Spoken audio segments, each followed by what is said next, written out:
Good morning, wrestling fans, and welcome to the Sunday, August 10th, 2014 edition of Wrestle Talk Show.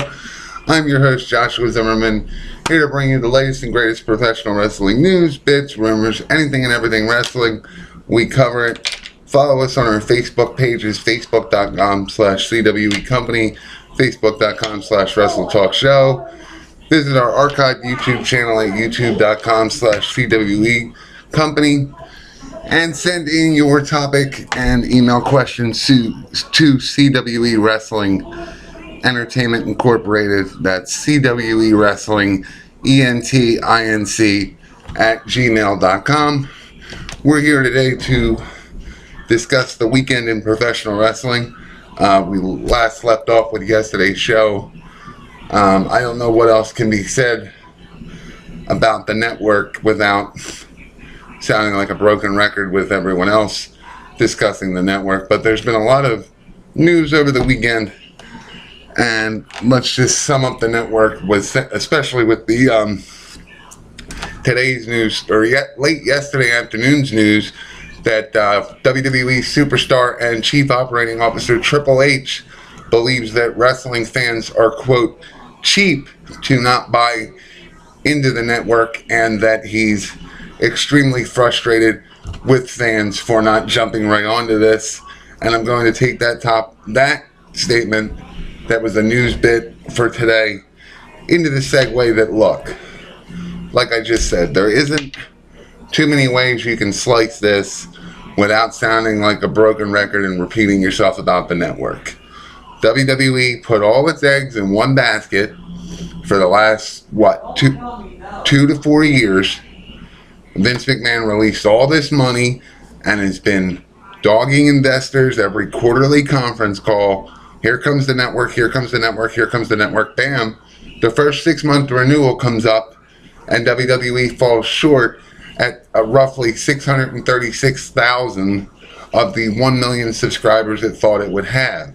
Now, of that 636,000, they've lost 128. We've broken down the numbers in, I believe it's episode 2 of this show, where if you do the numbers, the one way you break it down, they've only lost 31,000 fans, and if you break it, you'll see the breakdown to where if you look at it one way, they've lost X amount of numbers, X amount of subscribers. If you look at it another way, they've only lost a smaller number of subscribers. But either way, it comes down to this. WWE has changed the pay-per-view platform. You can no longer, WWE and wrestling fans can no longer take the quarterly WWE pay-per-view revenue at face value anymore, because WWE has, for lack of better words, and what they hope will be, revolutionize the pay-per-view industry with this platform of multiple devices and an entire streaming network. But you're faced with a tough economy to begin with, and you're also faced with what we talked about yesterday, is if you're already paying a $150, $200 cable bill, and you're like me and a bunch of other people who don't have the network, don't really, like we said, you're going to have wrestling fans that want it for all its content. You're going to have a separate set, which they're saying, those are those fans who got it right off the bat. And as we said yesterday, those same fans at their 6-month renewal this week, they will get some of them back, some will stay the same, and they'll also lose some. But you're also faced with cable subscribers who already get 5 to 8 hours a week of WWE programming, not to mention a $50 to $60 pay-per-view bill every 2 weeks, 3 weeks. Battleground being 3 weeks from WrestleMania, they used to be monthly pay-per-views, and they're knocking on the door of every 2-week pay-per-views. And we also commented on what our friends at PW Torch said, Greg Parks and James Codwell, of WWE going beyond marketing, not even clever marketing, for the network this past Monday and Friday night, both on Raw and SmackDown. Just blatantly putting out there $9.99. Now, what I did like in SmackDown and what I didn't get a chance to comment on yesterday, because I was rewatching SmackDown yesterday, and I do like the new commercial spot where Daniel Bryan comes out, and it's more or less a thank you to the wrestling fans, where WWE would not be possible without you, the universe. And I think that's really, really good. But what they have to do is they have to stop with this blatant, it's $9.99. We're gonna hammer it into you, and like zombies, you guys are just supposed to go out and subscribe. It's not going to happen. As Greg Parks and James Caldwell pointed out, they're only going to be able to do this numbers game for another 6 months to a year before they have no new subscribers. Their subscriber rate will stay what it is. That'll be what WWE is stuck with. And because of the hoops and the way WWE has put themselves out, this needs to be a success or it will be an epic wrestling and business failure, because there is no more, outside of cable subscribers, if you have the network, there is no more separate pay-per-view platform. The network is the pay-per-view platform. And when you come on Monday night, Triple H, I don't care if you're angry with wrestling fans because they don't want to spend $10. It's a 6-month commitment. It's not $10. I love how they put on there $9.99 a month, and in real fine letters, like everything else in life, the disclaimer with 6-month commitment. They want $60 to, well, after they tax it, just say $75, $80 of your money, and then you're good for 6 months. Well, when you're on Raw Monday night selling SummerSlam, that it's only $9.99, and it being one of the major 4 pay-per-views in the road to WrestleMania, for Triple H to downplay it the way he has, it more or less says one of 2 different views. Either it's going to be a bargain for $9.99, which for all intents and purposes as a wrestling fan and for the wrestling fans, we hope it is. Or you're saying, for years we've been charging you $60 for a pay-per-view, we don't have much faith in ourselves.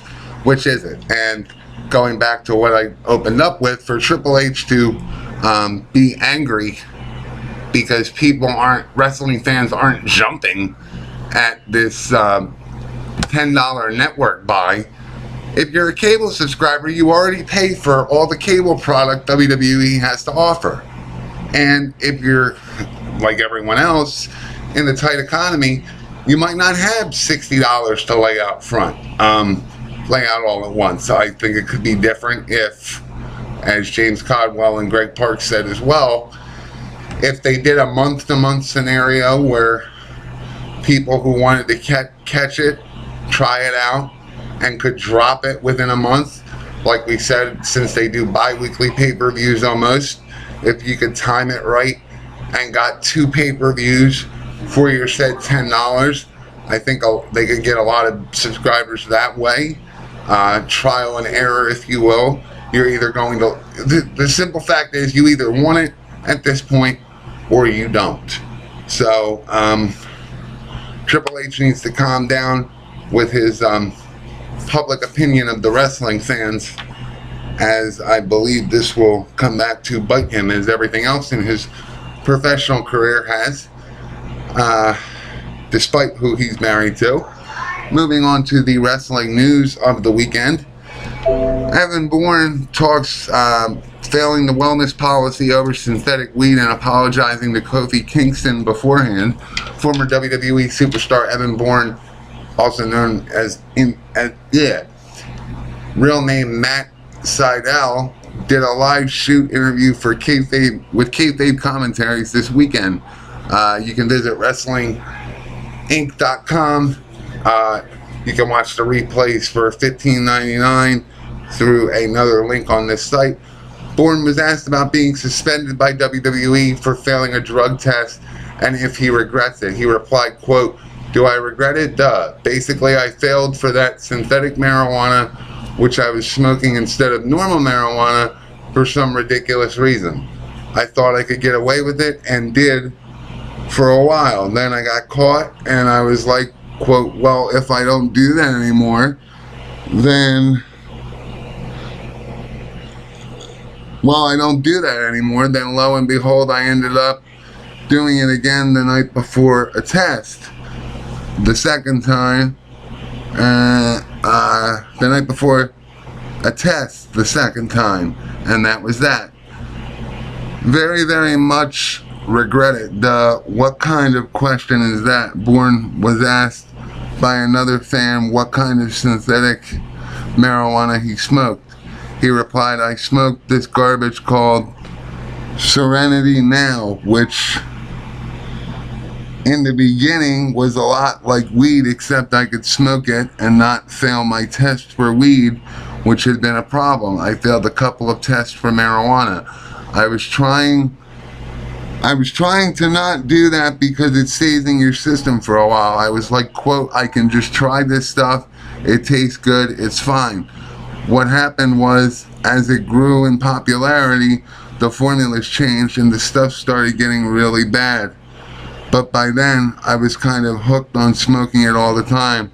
I was buying way too much of it." Bourne went on to say he will never smoke spice again and hasn't for a long time. He felt bad about screwing former tag team partner Kofi Kingston over it and apologized to him before the test results even came back.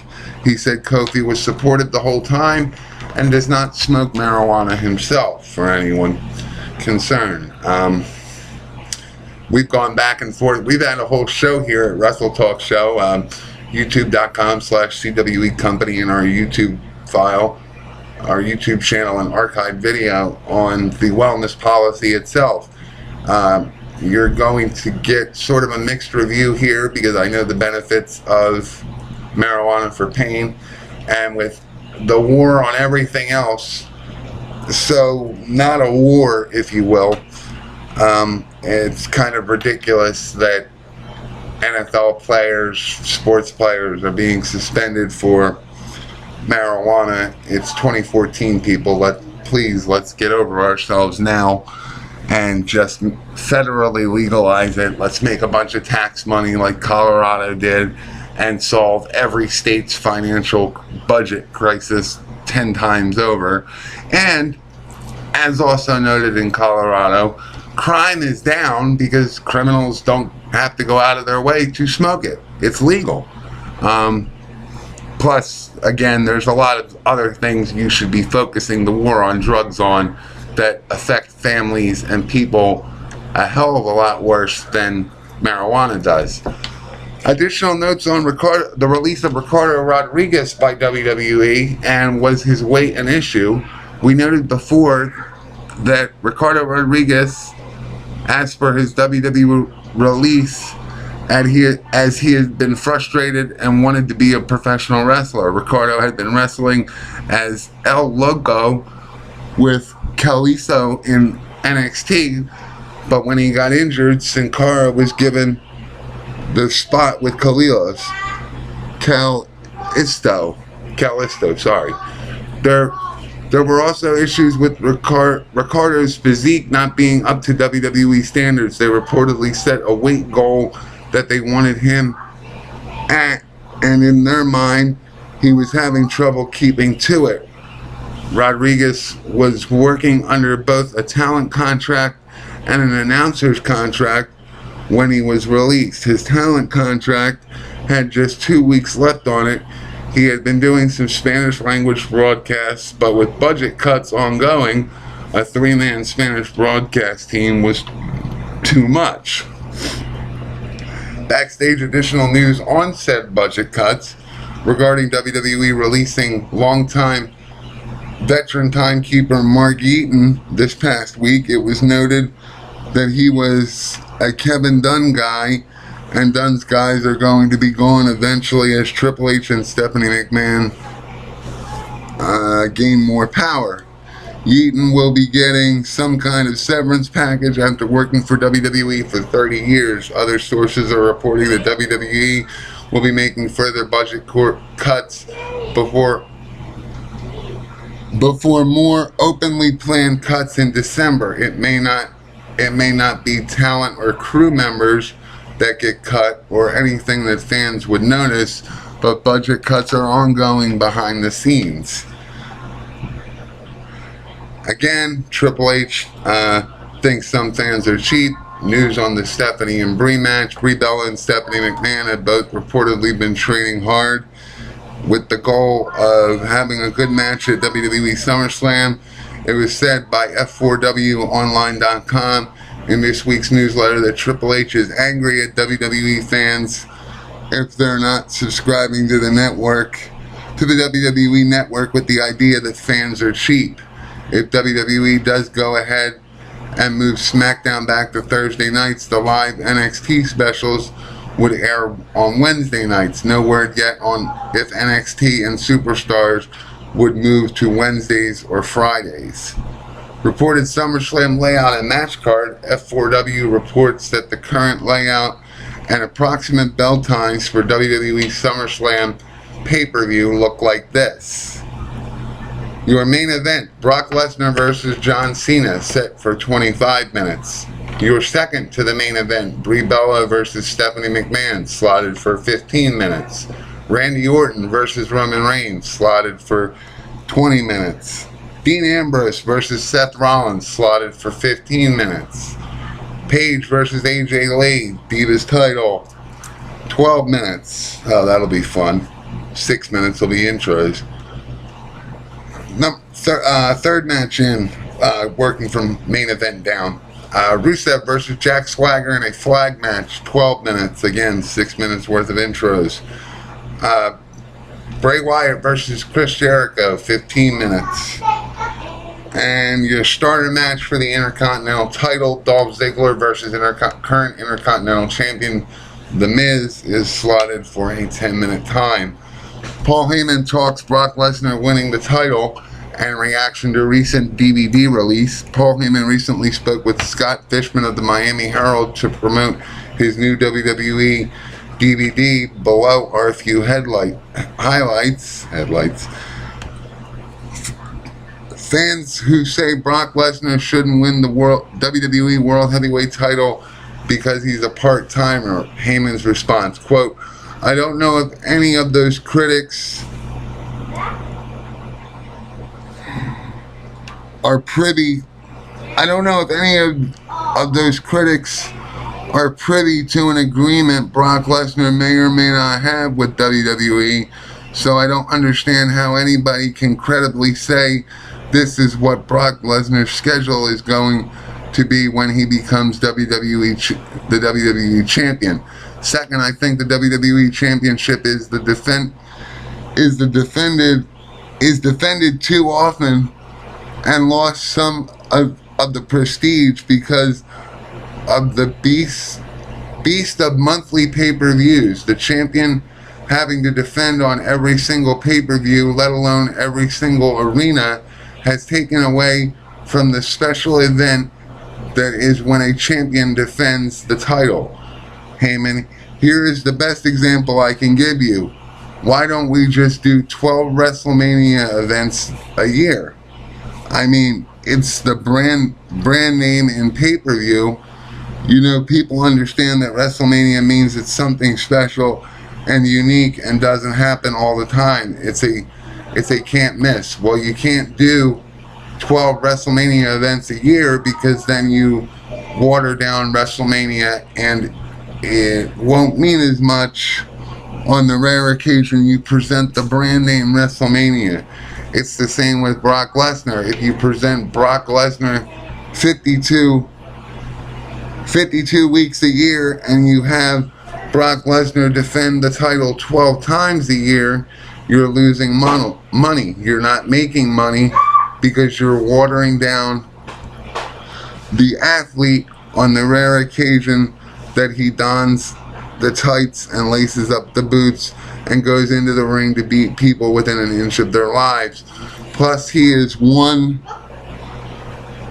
more thing to consider. If Brock Lesnar were to work a full-time schedule, he would wipe out the roster at once. There would be nobody left for him to fight.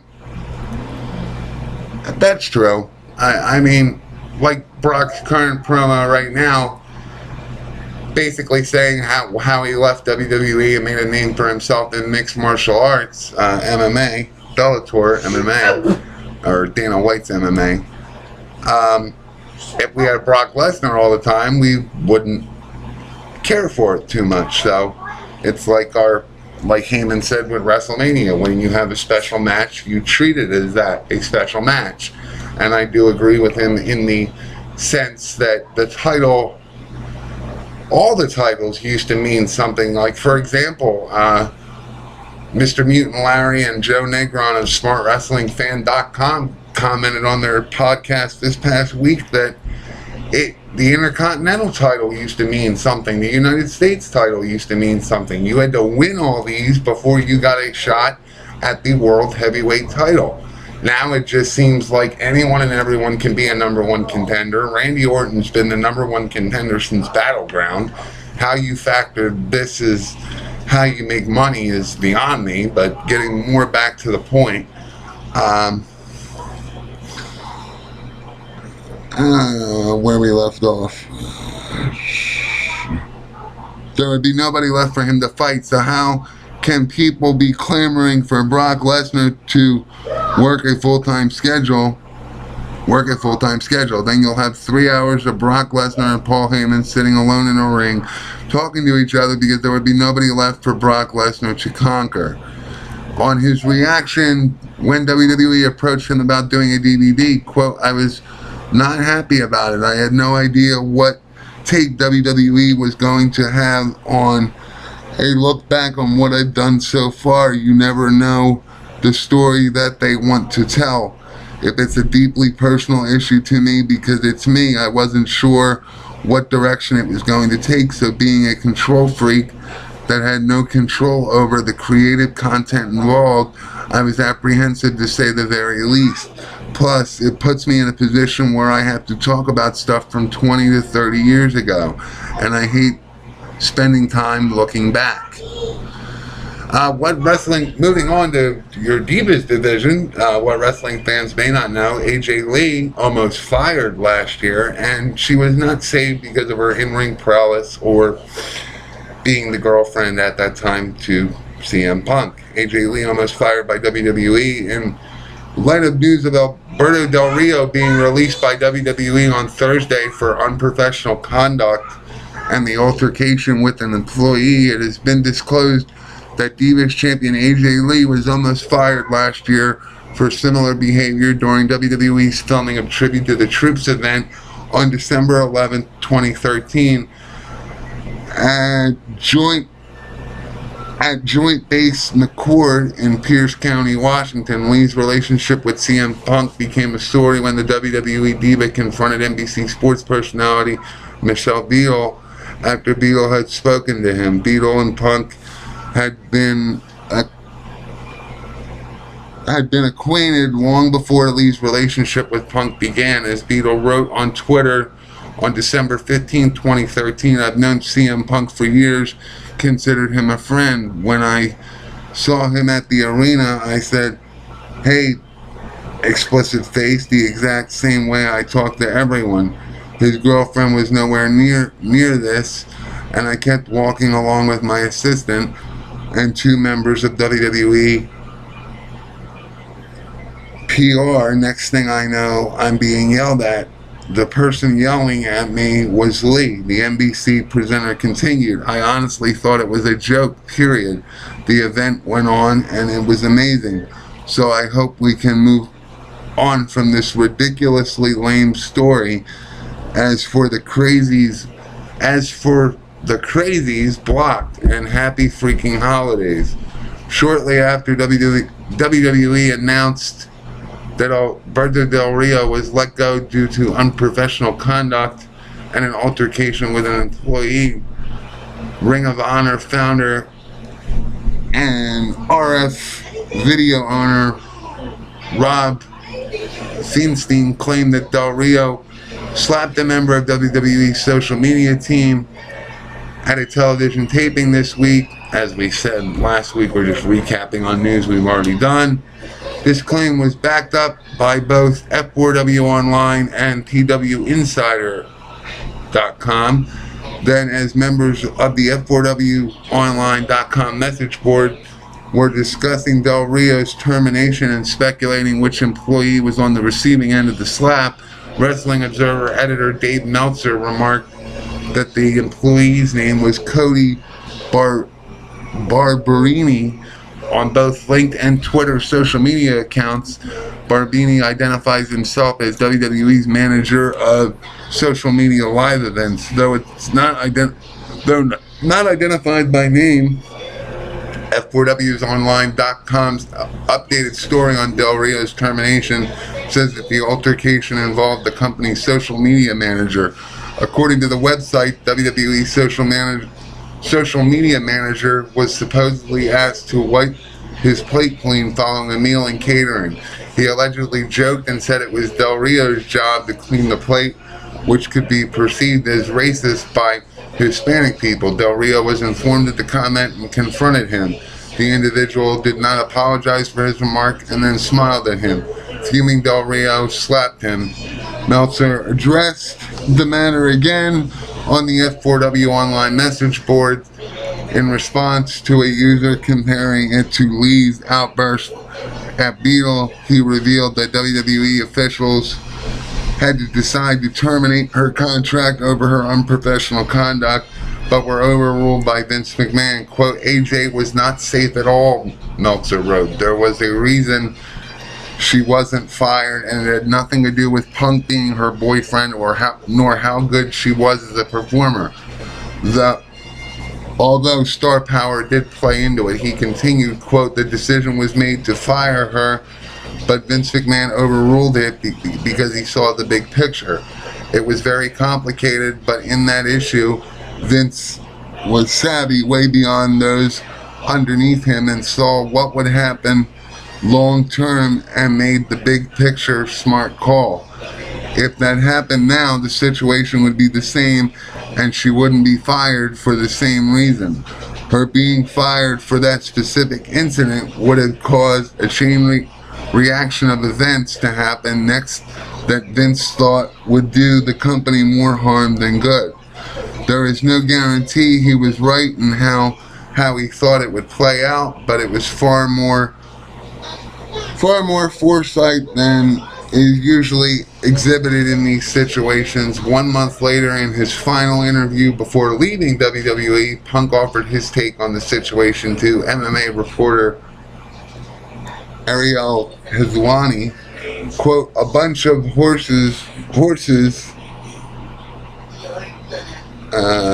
quote, a bunch of horse explicit, I don't know what a lie was. I thought me and Beal were pals. She had this group of women and they walked past me and she said some disrespectful shit and I was like, whoa. My girlfriend pulled her aside in front of this same group of people and was like, and she introduced herself and she was like, quote, don't be disrespectful to my boyfriend.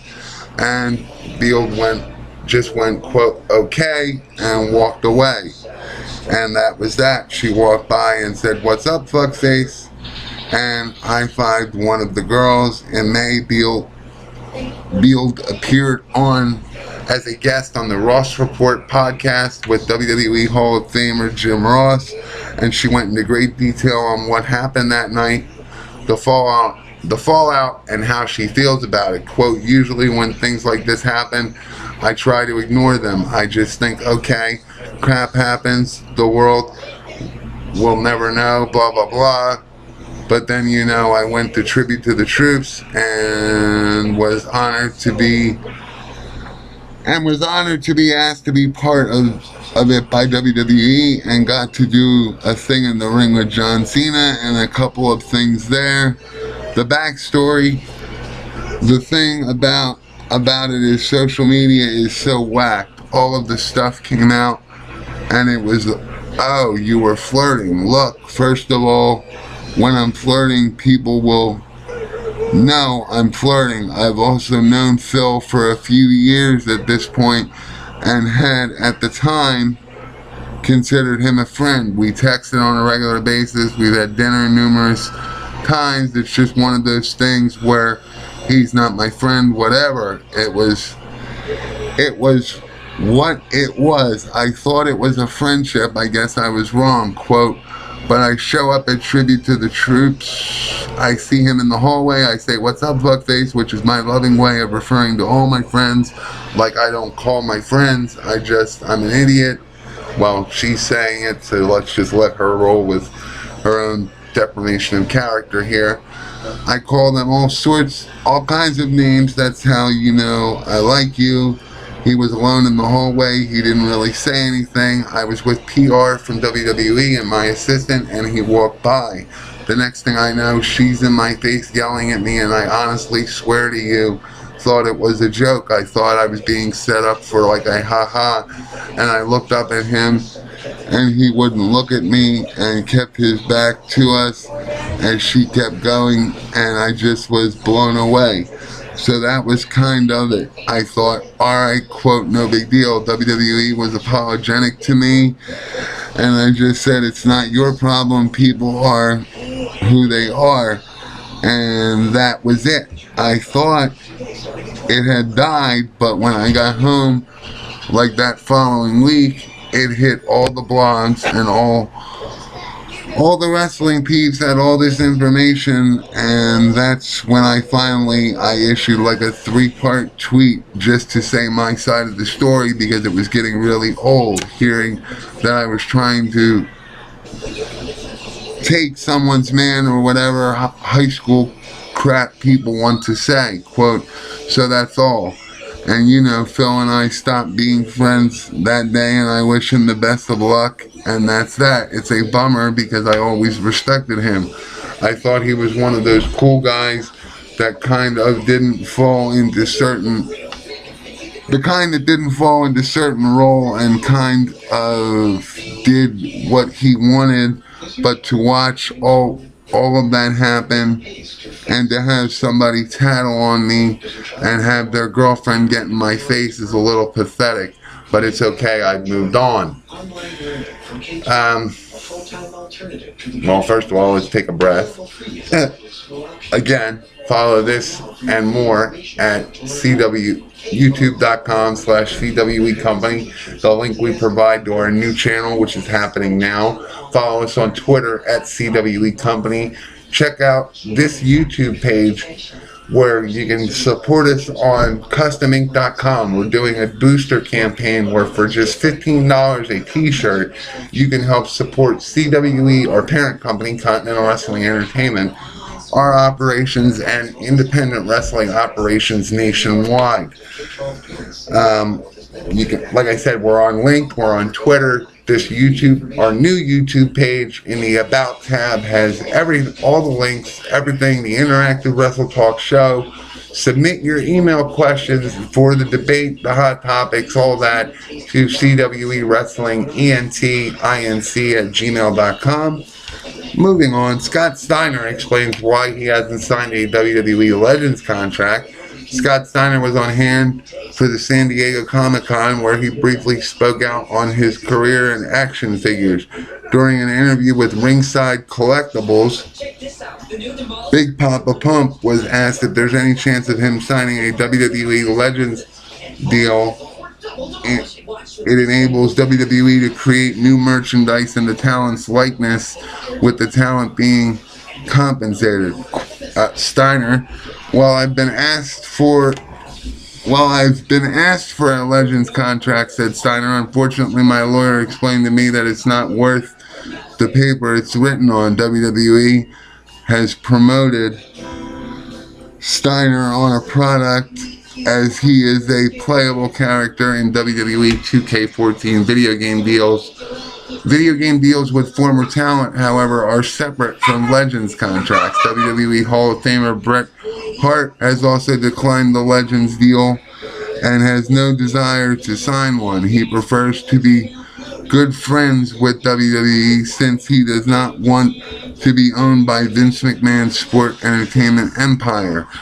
I think I'm one of the few guys that doesn't, because these Legends contracts sounds great, but they own your soul. It's like signing your life to the devil, Hart told radio station 680 News in Toronto last summer. I'm Bret the Hitman Hart, and I don't want to give WWE my name, Hart continued. It took me 14 years of hard labor to own the rights to my name. That was one of the conditions when I left. To go back now and just give it to them, I'm doing fine with it on my own. I don't like to be owned by WWE. I like to be good friends with them. WWE talent says he's retired from the ring. On Thursday, WWE released a video blog of former Tensai, who now goes by the name Jason Albert, discussing the future of WWE and their performance center in Orlando, Florida. For those who did not watch the video, Albert revealed that he is retired from the ring and now training WWE's future stars. Quote, I've actually hung up the boots for in-ring work and am living a dream come true now, said Albert. I've always had a passion of teaching and coaching, and that is what I'm able to do today. Albert touted the state-of-the-art facility and said 70 to 75 people get to work out there. He is training wrestlers at the Performance Center 6 days a week. Real name Matt Bloom. His first rose to prominence under the names Prince Albert, which was eventually shortened to Albert, and A-Train during his tenure with WWE, during which he also became a one-time Intercontinental Champion.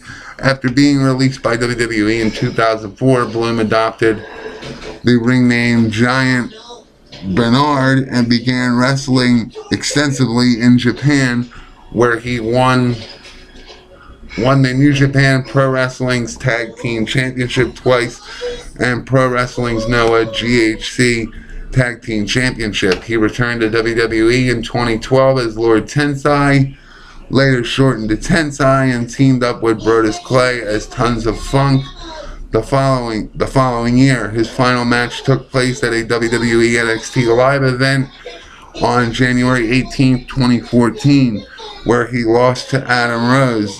That the very same month, he began appearing on WWE NXT broadcasts. So there it is. After Prince Albert and his tenure, he's finally just going to train the wrestlers and get back to the business. You can't knock a guy for doing that. We've never knocked anybody for doing that. Kind of what we argued about the CM Punk situation, where I think we're all tired of the CM Punk situation. When Punk wants to return, if he wants to return, he'll return. Where he's openly said he gets to leave with his health and his wealth, and not many people in comparable sports, MMA, NFL, WWE, sometimes have week-long careers. Take Draws, for example, injured in a Sunday Night Heat, never to walk again. That was years ago, but I'm sure if he had the chance, he would bail out of wrestling while he still had his health. Way over their heads. We were doomed from the start. I mean, look at us. We didn't even come close. That does it for today's edition of WrestleTalkShow. I'm your host, Joshua Zimmerman, saying thanks for joining us. Remember to like and follow us at facebook.com/CWE Company, facebook.com/WrestleTalkShow. Archive YouTube video, YouTube channel rather, youtube.com/CWE Company. The link for this show, like us, follow us, recommend us, visit the new About page, find out how you can become involved in not just this brand, but independent wrestling everywhere. Email your questions, comments, concerns, show topics, anything and everything wrestling to CWEWrestlingENT@gmail.com. Joshua Zimmerman saying, have a great weekend.